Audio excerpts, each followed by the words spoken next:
Good morning बच्चों। केरलकम memorial CBSE school आपको स्वागत करता है।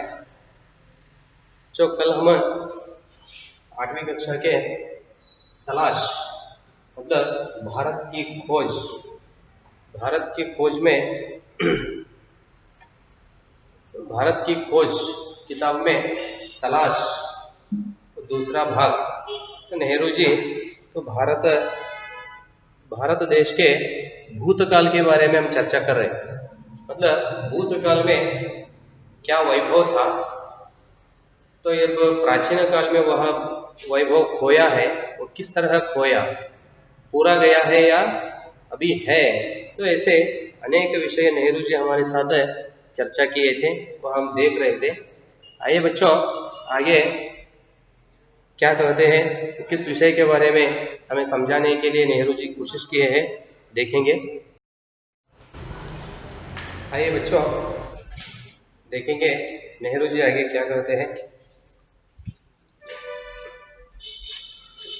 तो कल क्या हुआ था, तो उससे पहले एक दो पंक्ति पीछे से देखेंगे हम। क्या कहते हैं हम, मैंने उसे उसी भाव से देखा जैसे संभवतः किसी पश्चिमी मित्र ने देखा होता। मेरे भीतर शंकाएं सिर उठा रही थी। क्या मैंने भारत को जान लिया था? यहाँ तक कल हम देख लिए थे। तो आइए बच्चे आगे देखेंगे। मैं जो उसके अतीत की विरासत के बड़े हिस्से को खारिज करने का साहस कर रहा था। खारिज मतलब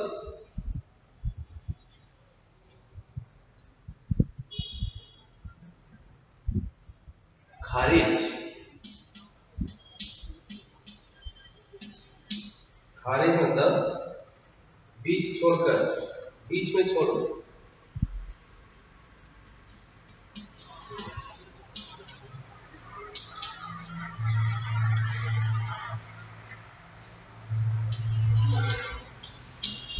बीच में छोड़ना, ठीक है।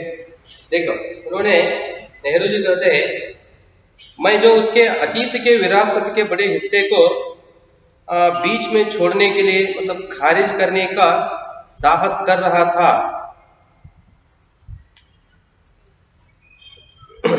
आगे, लेकिन अगर भारत के पास वह कुछ नहीं होता जो बहुत जीवंत और टिकाऊ रहा है। जीवंत और टिकाऊ मतलब सनातन, शाश्वत बोलते हैं आप, शाश्वत रहना, जीवंत और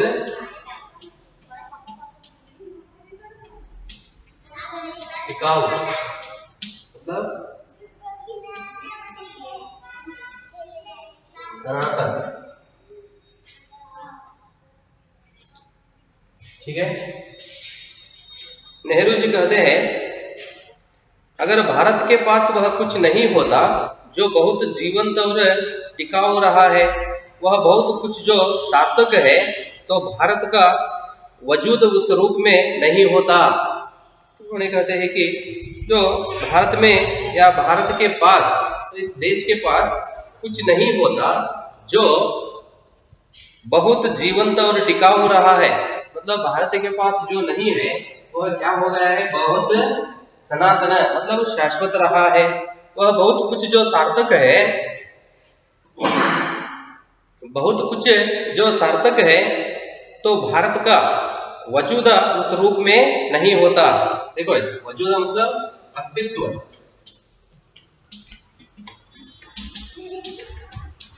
अस्तित्व ये क्या होता है, भारत का वजूद उस रूप में नहीं होता जैसा आज है, और वह हजारों वर्ष तक अपने सभ्य अस्तित्व की पहचान इस रूप में कदापि बनाए नहीं रख सकता है। देखो, कदापि मतलब कदापि मतलब कभी भी अवस्था, कभी भी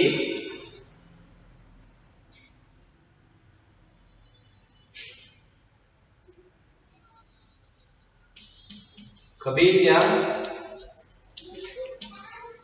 किसी भी अवस्था में, ठीक है, कभी भी और किसी भी अवस्था में, ठीक है, वो नहीं होता जैसे आज है और वह हजारों वर्ष तक अपने सभ्य अस्तित्व की पहचान इस रूप में कदापि बनाए जा नहीं रह सकता था। वह विशेष तत्व आखिर क्या था? देखिए उन्होंने क्या कहते हैं, तो यह ऐसा होने के लिए वह एक विशेष तत्व अंत में क्या है, मतलब अंत में उन्होंने एक फैसला करता है, तो यह ऐसा होने के लिए वह एक विशेष तत्व क्या है, कौन सा है? मैं भारत के उत्तर पश्चिम में स्थित सिंधु घाटी में मोहनजोदड़ो के एक टीले पर खड़ा था। घाटी मतलब ये पर्वत के घाट होते हैं, पर्वत एक के बीच एक कಣಿವೆ बोलते हैं ना, कಣಿವೆಗಳು, पर्वतದ कಣಿವೆ। मैं भारत के उत्तर पश्चिम में स्थित सिंधु घाटी मतलब ಅಂದ್ರೆ ಏನ್ರಿ सिंधु कಣಿವೆ, सिंधु घाटी में मोहनजोदड़ो के एक टीले पर खड़ा था। वह क्या है? घाटी का नाम कौन सा? घाटी में मोहनजोदड़ो के एक टीले पर खड़ा था। टीला मतलब तो पर्वत जैसा एक भाग, पर्वत नहीं मतलब उससे छोटा, क्या पर्वत जैसा बड़ा नहीं, उतना बड़ा नहीं हो। पहाड़ पर्वत क्या होते हैं, पहाड़ से भी थोड़ा छोटा ದಿಬ್ಬ ಅಂತ ಹೇಳ್ತಾರಲ್ರಿ, ಎತ್ತರವಾದ ದಿಬ್ಬ, ಮಣ್ಣಿನ ಮಣ್ಣು ಬಿದ್ದು ಬಿದ್ದು ಎತ್ತರವಾಗಿ ಆಗಿರ್ತದಲ್ರಿ, ದಿಬ್ಬ ಅಂತ ಹೇಳ್ತಿರಲ್ಲ ಅದು। एक टीले पर खड़ा था, मतलब वो टीला का नाम क्या था? मोहनजोदड़ो के एक टीले पर खड़ा था। मेरे चारों तरफ उस प्राचीन नगर के घर और गलियां भीकरी थी। देखो क्या कहते हैं उन्होंने, जब नेहरू जी ऊपर चढ़कर मतलब उस टीले पर ऊपर चढ़कर देखे तो उधर क्या हुआ, ये कहाँ का विषय चर्चा कर रहे हैं उन्होंने? पश्चिम में, भारत के उत्तर पश्चिम में स्थित सिंधु घाटी में, समझ पा रहे ना, मोहनजोदड़ो के एक टीले पर खड़ा था। मेरे चारों तरफ उसी प्राचीन नगर के घर और गलियां बिखरी थी। बिखरना मतलब फैलना, स्प्रेड, वही। जब उन्होंने वह घाटी पर खड़े होकर देख लिए तो उस समय उनको क्या दिखाई दिया? वह पूरा मतलब प्राचीन काल के, आदिकाल के प्राचीन नगर के, मतलब आदि नगर मतलब सिटी, प्राचीन नगर के घर और गलियां, गली मतलब एरिया, ओनी ಅಂತ ಹೇಳ್ತಾರೆ ನೋಡಿ, ओनी, नगर के घर और गलियां बिखरी थी, मतलब ये सभी फैले थे। जिसका समय 5000 वर्ष पहले बताया जाता है। देखिए जब इन्होंने ऊपर चढ़कर देख लिए उस समय इनको क्या दिखाई दिया? वह पूरा उधर का वो पूरा क्या देख रहे हैं, वह भाग कितने साल के पीछे का था? वो 5000 वर्ष के पहले, 5000 वर्ष पहले बताया जाता है। साथ ही यह भी कहा जाता है कि वहां एक प्राचीन और पूर्णतः विकसित सभ्यता थी। वह एक क्या वो नगर और गलियां इन्होंने देख लिए, वह कितने साल के पीछे का था? 5000 वर्ष। देखो कहते हैं उन्होंने 5000 वर्ष पहले बताया जाता है, तथा साथ ही यह भी कहा जाता है कि वहां एक प्राचीन और पूर्णतः विकसित सभ्यता थी। सभ्यता मतलब वह गुण बोलते हैं ना, भाव, सभ्यता भाव, सभ्यता गुण। उसी तरह विकसित मतलब बड़ा होना, विकसित होना। इनके स्थायी रूप से टीके रहने का कारण है इसका ठेठ भारतीयपन, और यही आधुनिक भारतीय सभ्यता का आधार है। देख लो क्या कहते हैं, वह क्या उधर देख लिए, वह क्या है? यह आधुनिक भारत का आधार है। यह विचार है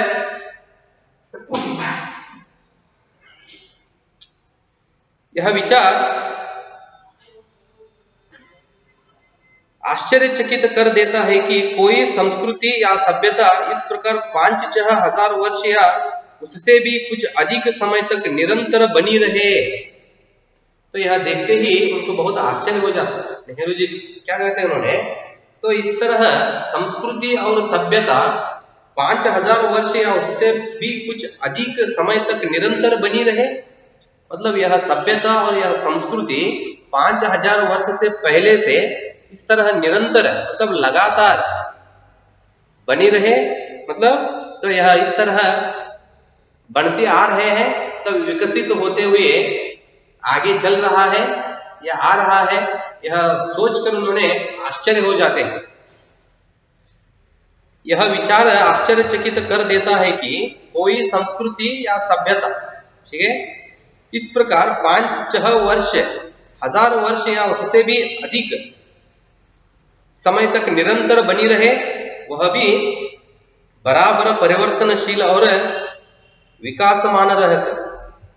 परिवर्तनशील मतलब बदलाव आना, वह भी बराबर परिवर्तनशील और विकासमान रहकर। विकास होना मतलब बोलते हैं ना अभिवृद्धि होना, ठीक है, उन्नति पाना। विकासमान रहकर पारसी, मिस्र, ग्रीस, चीन, अरब, मध्य एशिया और भूमध्य सागर के लोगों से उसका बराबर निकट संपर्क रहा।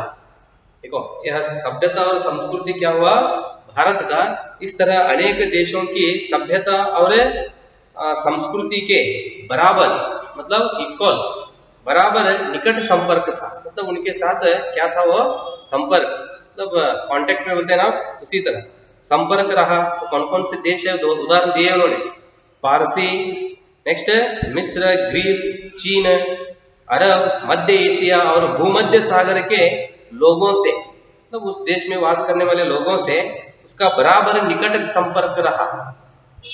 यद्यपि भारत ने उन्हें प्रभावित किया, यद्यपि मतलब इतना हुए तो भी, यद्यपि भारत ने उन्हें प्रभावित किया और स्वयं भी उनसे प्रभावित हुआ।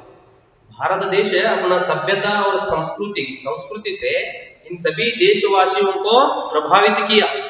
मतलब ये लोग भारत सभ्यता और संस्कृति को देखकर वे क्या हो गए, मुग्ध हो गए, या भारत के संस्कृति और सभ्यता पर वे प्रभावित हो गए और स्वयं भी उनसे प्रभावित हुआ।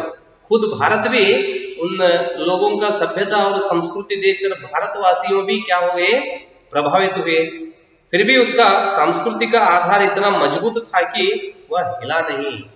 फिर भी इतना हुए तो भी क्या हुआ, उधर उन देश के लोगों का वह सभ्यता और संस्कृति का आधार मतलब बुनियादी बोलते ना, मतलब पिलर, आधार इतना मजबूत था कि, मजबूत मतलब तो शक्तिशाली, मजबूत था कि वह हिला नहीं। हिलना मतलब क्या होता है, मजबूत था कि वह हिला नहीं। हिलना मतलब शेक हो, अल्लाड़ू, शेक वह हिला नहीं।